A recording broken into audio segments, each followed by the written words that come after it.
Hi everyone. Sorry, I'm having trouble getting my video up, but we're gonna get started. And thanks for joining us today. Welcome to the Mini but Mighty Build Along Motor Control Live Build with the MiniZed, sponsored by Avnet and Xilinx. So today we'll be following along with Adam Taylor as he walks us step by step through building a motor control project using the MiniZed. Adam is the author of the MicroZed Chronicles, which has been running for more than 6 years, and with more than 300 articles and 20 million views, he's taught engineers how to use the Zynq MPSoC, and Xilinx FPGAs. When he's not teaching or writing about FPGA SoC development, Adam develops FPGA-based solutions for a range of applications, including radar, nuclear reactors, satellites, cryptography, and image processing. He is a chartered engineer, a fellow of the Institute of Engineering and Technology, and a visiting professor of embedded systems at the University of Lincoln.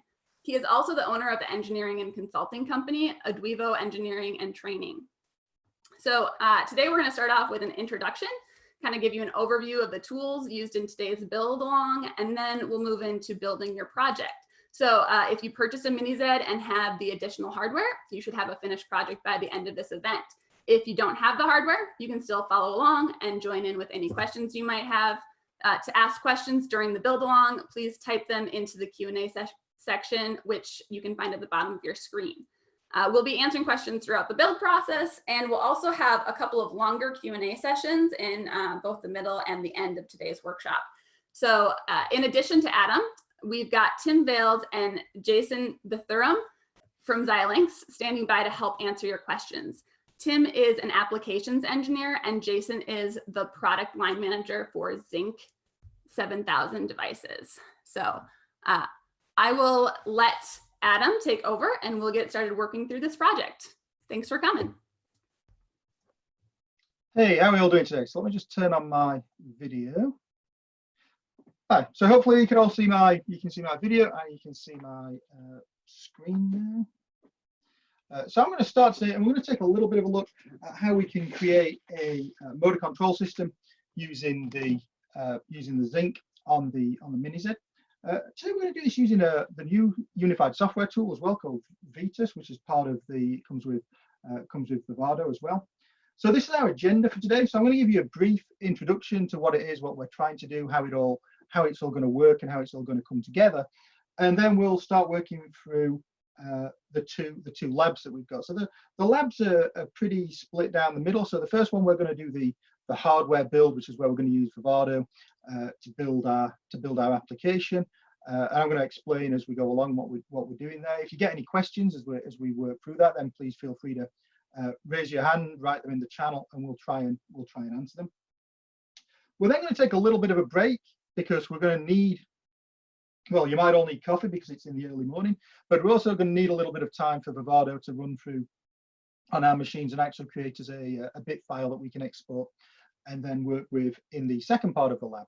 So in the second part of the lab, we're going to be looking at how we can create the software application using Vetus. So in this application, we're going to create a new embedded processor platform in there. We're then going to create the board support packages and everything that's needed, and then the application, so we can start working with the motor. At the end of lab one, once we've done the hardware design in Vivado, what I will do is I have a kit of parts on my desk with the MiniZed, the motors, the H bridges and such like, and I'll show you how to assemble. I'm going to show you in the slides as well, but I'll also run through how to assemble that while we're going through the break, just so as we've got all the hardware built up and all correct and ready to go for the next time round. So let's get started then with part one. So hopefully you've all got a little MiniZed like this, which is a really cool little development board. It's got quite a lot of equipment on it. When you look at it, it's quite small but powerful. It has a Zynq 7007S on it. So this is actually we'll see in a few slides time, this is actually the single core Zynq.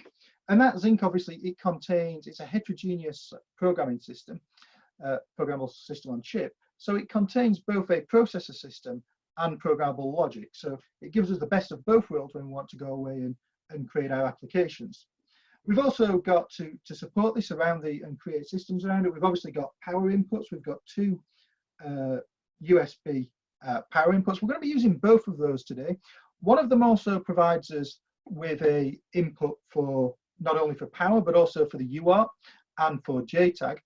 We've got a USB host, which today we're not going to be using.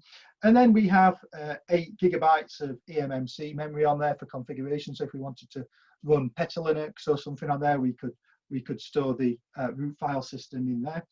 We have Bluetooth and Wi-Fi for connectivity to the internet and other systems. We have what we're going to use today for connectivities. We have 2 PMODs. Now these are really interesting little interfaces. It's a fairly open standard interface that allows you to interface with little peripherals such as the H-Bridge 3 that we've got here, or GPS or joysticks or whatever. And generally the interfaces that we use across there are using SPI or I2C or UART. So they're fairly low speed interfaces, but we can do still quite a lot with them, as we'll see today. We've also got a shield interface on there. So if we want to interface with any Arduino shields, we can put that on there. And then finally, our applications today are going to run from the 512 megabyte of DDR3L that's on there. And to store our application, if we wanted to today, we would store that in the primary boot partition, which is 128 megabit of QSPI. So it's a real, as you can see, it's a really nice little development board, and it's actually really quite a potent development board as well. So I just wanted to run you through before we jump too much into the development and design and development of it. I wanted to explain to you a little bit about what's in the background and what's included in our Zinc processor.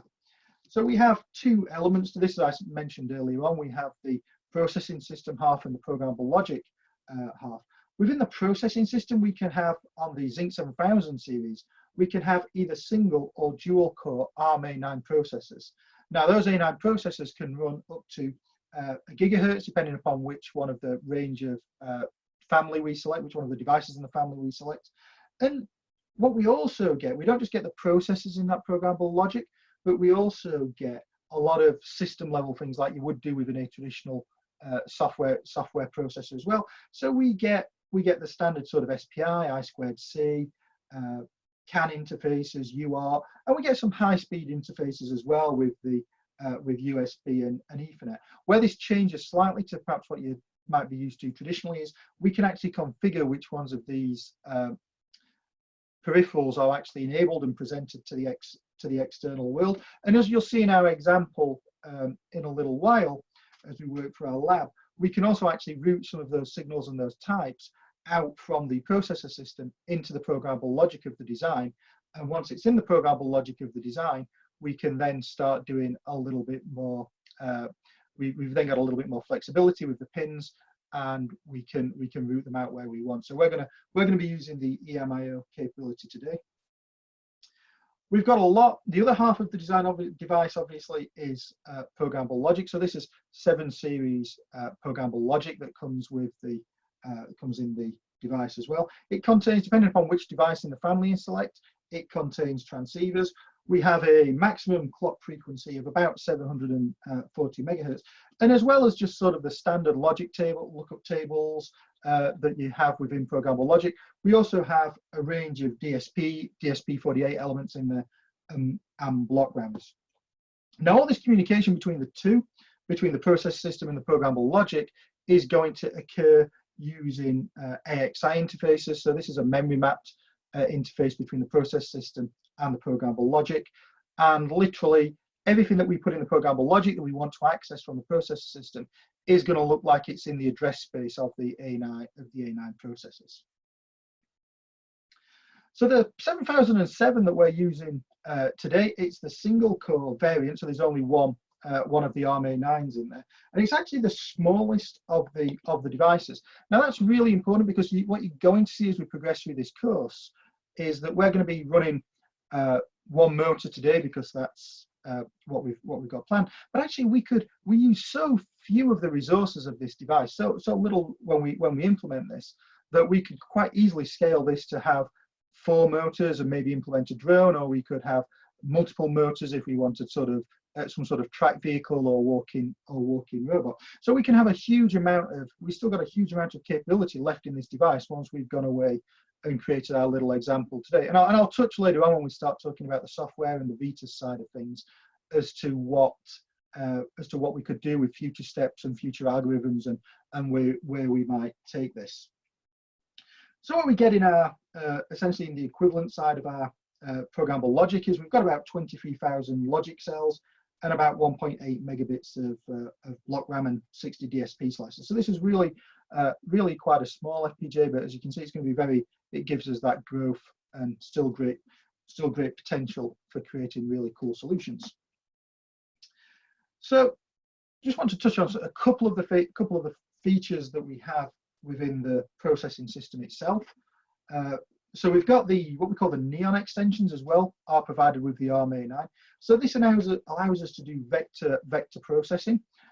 So we can do what we call single instruction, multiple data processing with that. So we can actually run multiple instructions through the Neon engine. And if we do that, then we get much better performance. So it was originally intended for doing things like multimedia processing and such like. But if you're doing a lot of image processing or mathematical vector work, then it's also quite useful. And it takes about half the clock cycles that it would do if you were just traditionally running it in the ARM. Obviously, we have a floating point unit that we can do, so we can do single precision and dual precision floating point numbers. So we've got a really capable processor there. And then in terms of our system level architecture, we have 250 kilobytes of on-chip memory. Now that's really important because we're going to use that on-chip memory to make sure that we can do our boot loading and our secure operations. And we also then have two levels of cache in there as well. So we have a 32 kilobyte level 1 cache and a 512 kilobyte level 2 cache. Now on the dual core A9s, obviously the level 2 cache is shared between both A9s, but on the single core, there's only one. And we have then obviously to run our application, we're going to be running our application from DDR memory. And there's a wide range of DDR memory that the Zinc will support, including DDR3, DDR2, and LP DDR. So I mentioned very quickly before, we have a really simple interfacing system between the two of them. And we'll see this in the lab as we move through, that we have the ability to go from processor system to programmable logic or programmable logic to processor system to transfer data. And this all happens using these AXI interconnects. And we have generally on the Zinc, we actually have 9 of these interconnects.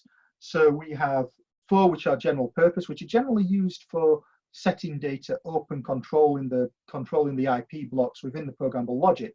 And we have those as where the processor is the master and the programmable logic is the slave, and where the programmable logic is the master and the processor is the slave. So that allows us to be able to, that allows the Zinc to be able to use and configure IP blocks in the FPGA. It also allows you, if you want to put an IP block in the FPGA that you want to try and drive one of the I/O peripherals in the Zinc from, say you've got a microblaze and you want to use the UART, then you can do that using the programmable logic master interfaces. If we want to, and we'll not be touching on it much today, but we have what we call 4 high performance ports. And those high performance ports allow us really, where the programmable logic is the master, they allow us really to DMA large quantities of data, maybe image frames or signal samples, directly from the programmable logic into the on-chip memory and the DDR and the external DDR memory, so we can have frame buffers that the software can access, for instance. And then finally, the last interface is what's called the acceleration coherency port, and that has the same principle, that it allows you to move from the programmable logic to the processing system. The only difference is this time it actually injects directly into the into the caches of the Zinc processing system. So it's I/O coherent at the cache level. So it's really good for providing acceleration of functions in the programmable logic. As you'll see, there's also a range of other sort of single-ended inputs that we'll see go between the processing system and the programmable logic, such as interrupts in both directions, the EMIO, which I've already mentioned, and of course clocks and resets. So I've given you a little bit of an introduction to the Zinc now, and to the MiniZed and to the Zinc. What I want to talk about now is why we're going to use a H-bridge to control this this process we have today. So we can't really directly connect, even though the motor is only a 3.3 volt motor, we can't really directly connect the motor direct to the output pins of the Zinc. And there's a couple of reasons why we can't do that. The first reason is that we literally can't supply, the I/O structures of the Zinc couldn't supply the milliamps that are required, the hundreds of milliamps that are required from the I/O cells. And also, as the motor's running, we get what's called a back EMF, which will potentially, when we stop the motor, or when we change the motor's direction, which will potentially damage not only the I/O cells on the Zinc, but actually the Zinc device itself. So to protect this, we're using what we call a H-bridge, and a H-bridge allows us to use a really simple interface to actually control the motor and move the motor around in both directions.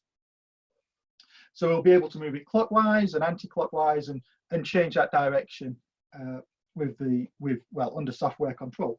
And all we need to do this, if you can see the slide on the table, is we have a direction pin, and then we have an enable pin. So it's that enable pin that we're going to be driving our waveforms out of today. We're going to be setting a direction and then driving the enable pin. And what you can see is, depending upon the settings of the direction and enable pin, is it enables a path through two of these FETs that you can see on the board, and they're marked out in either the blue channel or the blue arrows or the red arrows as to which way the current's going to flow, and which way the motor is going to flow. Obviously, the motor terminals are actually connected to the points where it says M plus and M minus. So that gives us the ability to change the direction of voltage that's across the motor, and then change its direction. Where's my mouse gone? So the motor we've selected for today, it's a really simple motor. Normally with a H-bridge or something like that, we would perhaps use a higher voltage motor,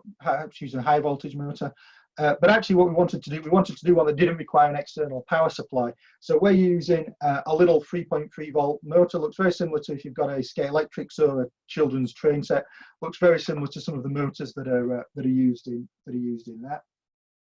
And that means we can power it directly from the MiniZed, and we can use the H-bridge free, and I'll show you how we connect all that up when we do the build, such that we can run through there. One really critical thing to mention with this motor actually is this one only, the motor we recommended for this example only actually rotates in one direction. So we just need to be careful when we're wiring it up that we get the pluses and the minuses right. But I have some slides for that, and we'll leave those up over the break as well, so as people can see them. So how we control this motor is actually quite simple. What we want to do is we want to be able to vary the speed. So we want to have the motor running either stopped or running flat out, or running at a slower speed in between. And we do this by using what we call pulse width modulation. So pulse width modulation allows us to essentially turn on the waveform for a set period of time across a period, for a set duration across a period, and then we turn it off again. Now, if we want the motor to run at its full speed and have the full 3.3 volts applied across it on average, then we turn the motor on for the full. Setting of the period. If we want to run it at 5% or 10% or 20% or 50%, for example, we can then just run that we then just turn on the duty cycle of that period for a slightly lower time, and that will give us a lower average voltage across the motor, which will mean the motor is running slowly. And this is what we're going to do today in the MiniZed and in our software applications. Is we're going to set this up such that we can create a pulse width modulation waveform, and we can vary that speed on the motor. And as you'll see, we've got lots of resources left over. So this is what we want to get to at the end of the day. This is where we're working towards, which is a simple example where we've got the two power cables plugged into the MiniZed. We've got the H bridge and the motor all connected, and then we can control it over a terminal. We can control it over a terminal window to actually vary the speed all the way from stop to 100%. And then obviously you can go away and experiment and test with your motor to your heart's content. So the development tool we're going to be using today are twofold. So as I mentioned, we're going to use Vivado for creating the program, for configuring the processor system and the programmable logic. Hopefully you've all got Vivado 2019.2 installed and followed the setup instructions that we emailed around. So you've got the MiniZed configurations already included in the Xilinx tool. And then what we're going to do is we're going to use the Xilinx Vitas tool, the new unified software development environment, and we're going to use the embedded flow in that to be able to create a bare metal software application that does this. Outside the scope of this tutorial, but we can obviously, I'll touch on it at the end, but we can obviously use Vitas to also accelerate functions from our C algorithm into the programmable logic. And we're going to have a lot of programmable logic left to spare, so if anybody wants to go and experiment with that, then they can. So if you're not familiar with Vivado, Vivado is really the design tool which is used to capture the FPGA design and do the configuration of the processing system. It allows us to enter, we can do design entry really easily in a few ways. We can use Verilog or VHDL. We can use high-level synthesis generated IP, or as you'll see today, we can use the IP integrator approach, which is going to give us a real access to a range of Xilinx IP and partner IP to actually create a solution. And it is using this IP integrator approach that we're going to do to actually create the processor system. Vitas, as I mentioned, is the new software development environment, and that has two flows in it. It has an embedded flow and an acceleration flow. Today we're going to be looking at the embedded flow, and that allows us to generate software applications that will run not only on the ARM-A9s of the Zinc, but also on the R5s, the A53s, the PMU of the bigger brother to the Zinc MPSoC, and microblaze processors as well.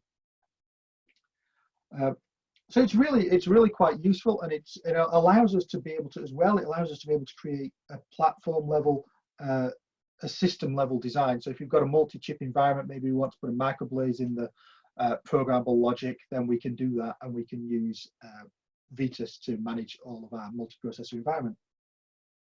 So our development flows for today is gonna look exactly like this. What we're going to do in Vivado is we're going to create a programmable logic design, and we're going to apply the processor system configurations for the MiniZed.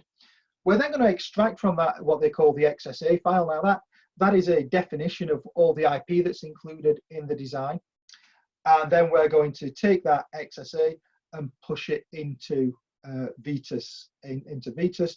In Vitas, we're going to create a platform in there that's going to include the first stage bootloader, the board support package, and then once we've got our Vitas platform, we're going to create an application which is our motor control application, and then we're going to run from there.